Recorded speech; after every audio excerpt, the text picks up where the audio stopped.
Hello, I'm back at the Christmas market. Funny how I keep on seeming to end up in the same places. This morning, I think what felt like about half of Moscow's population of 11 million people came to see Lenin's mausoleum with me. It took over 2 hours and I was in there for under a minute. Most of the time was actually queuing to get into the baggage check. I say queuing, pushing is more like it. I've lived in 2 places in Europe now, the English and the Spanish. They queue, they're good at it, they're known for it. Not so the Russians, they don't queue, they shove hard, they use their elbows and their knees. So it took a long time to get through that. It was getting really frustrating. I actually couldn't find where I was supposed to leave my bag. You're not allowed to take in any kind of recording equipment, so me with my 2 cameras, my iPod and my phone, I was not their friend.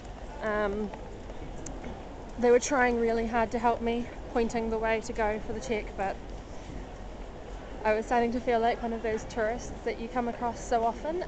I won't say what country they're often from, but you hear them all the time walking along the streets or sitting in hostels going, no one speaks English around here, why doesn't anyone speak? Everybody should learn English. So I was feeling a little bit like that, but I was just asking for one tiny little sign that said coat check. But no, anyway, I made it in the end. They've actually, it's one of the few days a week that it's open for 3 hours. It's free to go in, but you pay for the baggage check and you're not allowed to take anything in with you, so it's kind of not free. They rope off a huge part of Red Square on the days when it's open, so it's a really, really big deal, and they take it all very, very seriously.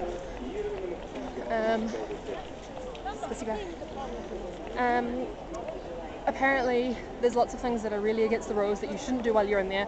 They include smiling, sneezing, coughing, sniffing. So I managed to avoid all of those things until I was outside again.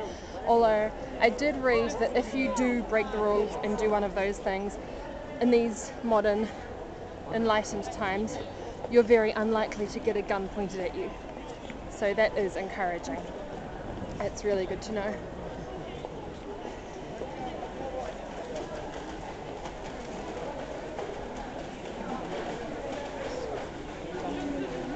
Heading back up towards the mausoleum now. Apparently,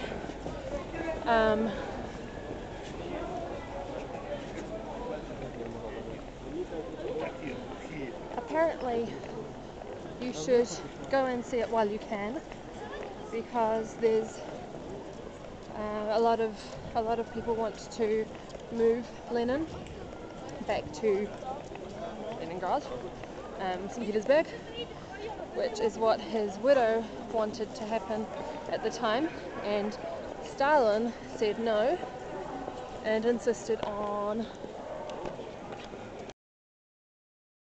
instead. So that's nice of him. Right along behind the mausoleum there's a whole bunch of other tombs. Stalin and a lot of other people who I've never heard of, Dad would know, who were all big leaders of the communist time. So it's a very big thing for them. This is where the coat check turned out to be. So there's people still queuing to get in. When I first arrived this morning, it was like no queue. I was determined to get here really early, and then by the time I actually managed to figure out how it worked and get into the queue, that was a very different story. So this is Red Square by daylight, named after the walls apparently, nothing to do with communism or the buildings. There's an ice skating rink over there, which looks pretty cool, but I don't have time. I have a couple of hours left before I have to head off to the airport, so I'm going to try and squeeze in one more cathedral.